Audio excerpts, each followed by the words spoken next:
Hello everyone, welcome to First Pick, First Pack here at Pro Tour Born of the Gods. Rich Hagan at the news desk, Zac Hill at the giant video wall of doom. Let's swing around and take a look. How you doing there, Zac? I'm doing fantastic. I get to do two of my favorite things, which is coverage and draft at the same time. You certainly do. did. We'll see how this goes. All right, let's see how you get on. So we had all 8 players this morning. We looked at every single pack, and people at home can look at what they did. You're going to take a look at the first pick that they were all confronted with, and we're going to start with the Frenchman who's doing terrifically well, Alexandre Aurillac. So I am going to give you 45 seconds to look at this pack starting now. Okay, I've never seen these before, so I've just got to talk through this. All right, so the first thing you're looking at here is Courser of Crufix. This card is unbelievable. It's incredible. It's a 2/4 for 3, which is good in the first place. And then, you know, the abilities, both of them are totally amazing. That's what I'm going to. It's also cheap. Pick your rares. Other cards in the pack, we see Nyxborn Shieldmate, always good, powerful ability. Weight of the Underworld, removal spell. Not the best rate on it, but it's okay. I'm a huge fan of Siren of the Silent Song. It's card advantage. It's a good aggressively costed body, but 15 seconds. I think you absolutely have to go with Courser right here. It's one of the best cards you can possibly open in the pack. 10 seconds. All right, so that looks pretty clear cut. Looks like you've gone with the Courser. Fingers crossed. Yeah, Courser of Crufix. I agree that seems like a pretty obvious pick. Let's see whether Alexandre Aurillac of France agrees with you. He does indeed. We get the tick mark. And again, if you're playing along at home, you can check this out. You will get the check mark on every pick. Zac Hill, 1 for 1. There you see the draft table behind Zac. So we've got Aurillac down at the bottom there. Other players at the table, notables include Ben Lanquist, Owen Turwald, who we actually watched draft, Sam Tharmaratnam of Canada, Tamas Gled of Hungary. But what we're going to do, we're going to go circling round the table. So we next come up to Harry Corves of the United States of America, Team TCG player. Zac Hill, I'm going to give you 45 seconds to look at Harry Corves' pack starting now. All right, so let's see. First, I've got to process what all these cards are. All right, you've got Dawn to Dusk, potential 2 for 1, not exciting. The card you're looking at right here, Herald of Torment. Rich, you got to make this harder on me, all right? This card is unbelievable. It's a bestow creature. Both the hard cast and the bestow cost are extremely aggressive. This card, again, one of the best possible cards you can open in the set. I'm looking at Herald of Torment. I'm not really even seeing the rest of the pack. I suppose Nyxborn Wolf, totally fine first pick. Nullify, Snake of the Golden Grove, a lot of people like, not one of my favorites, but I'm going to take this Herald of Torment and I'm going to put the rest of the pack down. Yeah, well, you did that beautifully. But before we see whether you're right or not, there are a couple of cards there that I want to ask you about, not in any way as a first pick, sure. Just a couple of things there. Talk to me a little bit about the black card in the middle line there, Sanguimancy.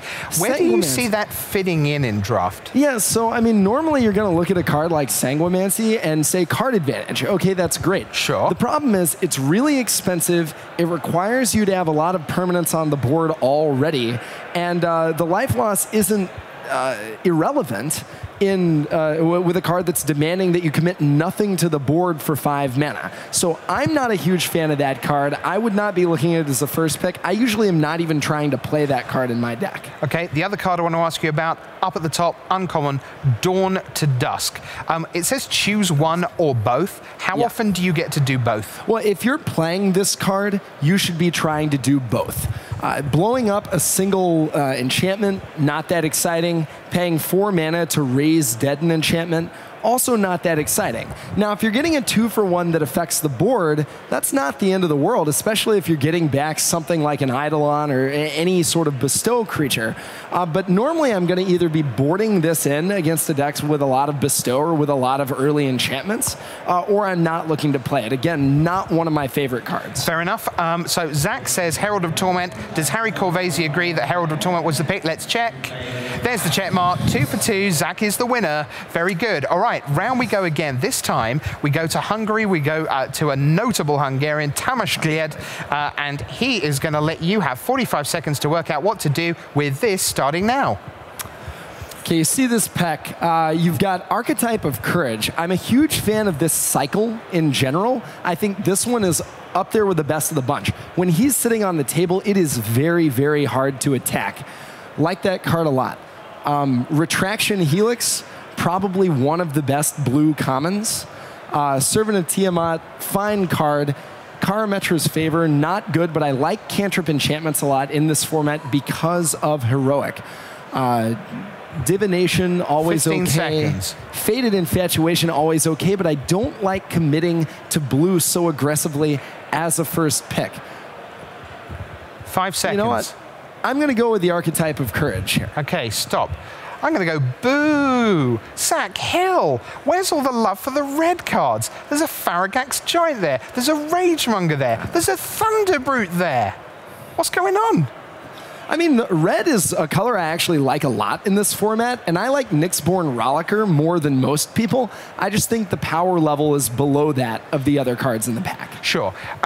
More seriously, because not quite being marginally facetious there, but Ragemonger in particular, is that a card that you can see people just going, yes, I take Ragemonger first, and my draft path is essentially set? Well, Rich, I see people doing it, but I think they should be doing it less than they are. Okay. I think Ragemonger actually probably the worst of the Minotaur Lords. It's still fine. It's a 2/3 for 3. You can net some mana here and there. But the fact is, okay, you're going to cast some Minotaurs cheaper. A lot of your really good Minotaurs already cost 3. So it's not accelerating you into that much. Now, of course, the black-red Minotaur Lord in Theros, if you're accelerating into that, that's a different story. But I think committing to 2 colors early and a tribe early is just a little too much commitment to get into this early in the pack. I think that's perfectly fair. Let's see whether Tamas Gled of Hungary agrees with you on the archetype of Courage. Our survey said, ding, grats. Well done at 3, 4, 3. I promise you didn't see these. I didn't see these. So we go on to seat number 4. We go to Canada. We go to Sam Tharmaratnam. I've been practicing. And you are going to have 45 seconds to have a look at his pack starting now. All right, well, probably should go to the rare first, given the luck that we've had. Xenagos, God of Rebels. Well, this card's utterly unbelievable and impossible to beat. Okay, well, it's not impossible to beat, but it's extremely good. The issue here is simply whether you want to commit to red-green this early. I think it might be worth it, but let's look at the rest of the pack. Again, we've got Nullify, we've got Nyxborn Triton, 2 of my favorite blue cards. Kiora's Follower, exceptionally powerful blue-green card, but if I'm committing to 2 colors, I'm probably going with Xenagos. Setessan Oathsworn up there with the best green comment. 5. Noble Quarry up there, but I'm going to go with Xenagos. I think the power level is just so high. Yeah, I think you did that utterly nobly, because I don't know how you got through 45 seconds without going, so the Xenagos. That means I'm picking Xenagos. For the next 40 seconds, I'll be talking about why I'm picking Xenagos, because that card is bonkers good, Zac Hill. It's really good. And in fact, it's really good even if you don't think it's ever going to become a creature. The fact that it's indestructible means you've got this amazingly powerful effect. Every creature you draw is going to attack immediately for a ton of damage. But I really do like staying open in this format, and wasting a first pick with cards this powerful in the pack is a risk. And it's a risk that I think it's worth taking, but you've got to know that you're taking that risk. Well, that's perfectly fair. I will be staggered if Sam Tharmaratnam takes anything other than Xenagos. Let's see. Ding. Off we go. All right. Next. Rare drafting. Round we go to Daryl A's. Daryl Ayres is in seat 5, so Tharmaratnam's already just taken Xenagos, so Ayres will not get that. Let's see what Zac has to work with in Ayres. Pick 1, pack 1, go. Okay, you've got a Chorus of the Tides, always a really solid blue card, but not by any means the best in the set. Siren of the Silent Song, again, one of my favorite cards, but it's a commitment. You've got Sudden Storm. A lot of people say it's the 2nd best blue common. I'm getting excited about this pack for that reason. Faded Conflagration, great. It means you're going to have to be base red, but it's a removal spell that kills basically anything in the format. With the Scry, too, it's a pretty high upside, especially around turn 4 when you know whether you want to draw lands or spells. 10 seconds. See Rollicker, see Pinnacle, Fell-Eyed Brawler, not exciting. Excoriate, not too exciting. I'm actually probably going to go with Sudden Storm here. I think Faded Conflagration is a better card. I like being in blue a little bit more, and I like being able to have blue not be my base color if I want. So I'm going to take Sudden Storm. Okay, I gave you a few extra seconds there because I was really interested in what you were picking there. you gave the theme in the previous pack, the idea of Xenagos being a bit of an issue because of the 2-color. Right. Do you, in your head, look at Fated Conflagration and almost think of it as a 2-color card in the sense of, because there are 3 red symbols, you can't even say it's going to be the 6 mountain card, the 10 forest 6 mountain. That just can't happen. Exactly. Like one of my favorite archetypes to draft with red is actually white red. You like base white for a lot of your heroic creatures and red for a lot of your boosting effects and removal. You can't play this in white red. You kind of can't play it in green red. I mean, you really need it to be almost mono red or base red, or you're expecting to cast this at 6 mana-ish, or when you have 6 lands, in which case the power level of the card goes down quite highly. I like base red with black decks, I like base red with blue decks, but in general, I think, yes, this is as much or more of a commitment as a card like Xenagos. My only real question is that I guess Sudden Storm wins you games just straight up. Fated Conflagration does seem to just say, what you want again? Kill you. Yeah. Thanks. Sure. So I guess as a less experienced drafter, maybe I take Fated Conflagration here. Let's see what Daryl A does. Does he take the Sudden Storm? Does he take Fated Conflagration?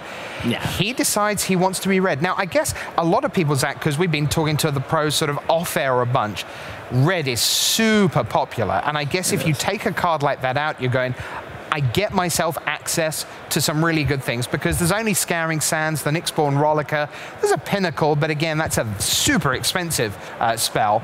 So maybe he feels that he gets to essentially get into red and stay there. Well, and that makes sense. Red, arguably the worst color overall in Theros, not by a lot, but it's one of the best colors in Born of the Gods. Right. Let's move on. And this time we get to what should be, for those of you who are here this morning, the easiest pick to guess, because this is Owen Turwald. So, Zach, I'm going to give you 45 seconds to look at the pack. It's very interesting, though, starting now. Okay, so you've got a Crowan Skyguard, arguably the best common overall, certainly one of the best in concert with Fall of the Hammer. It's a lot like Winged Steed Rider, which is the best white common in Theros. Need a little more work, but at 2 on the mana curve, it's exactly where you want to be with a white deck. Start loading it up as early as turn 3. You've got Fanatic of Xenagos, premier uncommon, amazingly powerful. Again, commits you to 2 colors, but a lot of the time the payoff's worth it. I see a lot of kind of medium cards in here. Nyxborn Wolf, a totally fine first pick. I think it's worse overall than a Crowan Skyguard, and again, a little bit more expensive. Fury's Band Tromper, again, totally fine, but not the same power level you want to. This pack, you don't get to just pick the rare this time, which kind of made it easy. I'm going to go with a Crowan Skyguard. Yeah, I think that's a really interesting choice there, because I love Fanatic of Xenagos, but we know already that Owen did indeed go with the Crowan Skyguard. Let's just check. There it is. There's the tick box, a Crowan Skyguard for him. So we go on to Diego Mayo Gava. Let's see, 45 seconds, Zac Hill, starting now.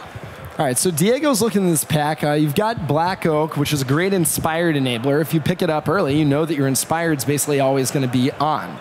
I see Hero of Lena Tower. Always take a look at the rare. Card is utterly unbelievable. White-green heroic, one of my favorite archetypes. Green-blue, also a powerful archetype. You can drop this card early and it can hold ordeals, or late, pump it with anything and grow it to massive size. I think you're going to be taking Hero here, but let's see a little bit what else in the pack. Springleaf Drum, great enabler again for Inspired, doesn't require you to commit to a color. Deepwater Hypnotist, underrated. Divination, very good. Revoke Existence, you can get rid of anything you need to. Good against Bestow. But the Hero is just so powerful. Make that pick. As a 1-drop, it's exactly what that deck wants. Right, so you're looking at Hero of Lena Tower. Now, I'm not really interested in how good it is. I just want to tell you how much fun it is. Please tell me how much fun it is. That much fun. It is so good. You feel like you're cheating when you have a bunch of mana and you're playing this silly little cheap heroic spell, and you're like, so first of all, it's not going to die. Right. Second of all, the thing it's blocking is going to die. And third of all, it's a 6/6. right? Yeah. Or whatever, right? It's just, absolutely love that card. Let's see whether Diego Mayo Gava chose anything else. Is he a Charging Badger man? No, he's a Hero of Lane Natal man. It's fair enough. I don't think anyone, will anyone ever pick a Charging Badger? Do you know anyone who's a Charging Badger man? There are a lot of people at my Maybe. local store who are big fans of Charging Badger, just because whenever there's one in play, they get to go, Badger, Badger, Badger, Badger, Badger, Badger, which is great fun, apparently. Yeah, it's something. They're like that. So finally, we have Benny Beatdown, Ben Lanquist. Maybe the clue's in the name. Let's see whether he goes for something aggressive. 45 seconds, Zac Hill starting now. All right, again, we see Kiora's Follower. We've seen it before, really good. Commitment to 2 colors plus blue-green's a little suspect sometimes, unless you get the right deck, but that's a card you're looking at. Rollicker, Nyxborn Wolf. Nyxborn Wolf's a card that keeps showing up in packs, isn't quite good enough to first pick. Searing Blood, totally incredible card. Suffers a little bit from the Magma Jet problem we saw in Theros, where 2 damage just isn't a whole lot of damage in a world where everything's getting bigger. But I've kind of left out the element of the room. Brimaz, King of Erexos, probably the best card in the format to open. It's kind of like Elspeth. Basically, you're going to open it, you're going to take it, you're going to spend the rest of your time looking at the rest of the pack, trying to figure out what the rest of the table does. Brimaz, utterly unbelievable. I'm taking that card and I'm not thinking twice about it. Okay, just checking. Did you just describe the cat soldier legendary creature Brimaz as the elephant in the room? I just want to. He's not a Loxodon, he's a Lannan. Okay, okay. You got your L's wrong. That's fine. Yeah, this is super easy. Yeah, the card's ridiculous. Are you ever disappointed when you pick up something that's so straightforward? Would you ever find yourself going, I want to put someone else into that so that I can go elsewhere? Is that just 100, every player in the room just picks Brimaz? Yeah, I think literally everyone here would take Brimaz out of this pack. Now, the issue that I run into when I take a card like this is that it's actually easy to get too attached to a card this good. If white dries up, just because you have Brimaz doesn't mean you should play white. And oftentimes what happens to players, certainly happens to me, is that you wind up in a just bad deck overall because the card is so good that you just force yourself to play it. So what's challenging is to make sure you remain open-minded enough with a card like Brimaz to not be too committed when you don't need to be. Still, it's worth working pretty hard to play Brimaz, King of Erexos. I would put in a lot of effort to play Brimaz, King of Erexos. I love every word on that card. He's just fantastic. And that, boys and girls, was First Pick, First Pack.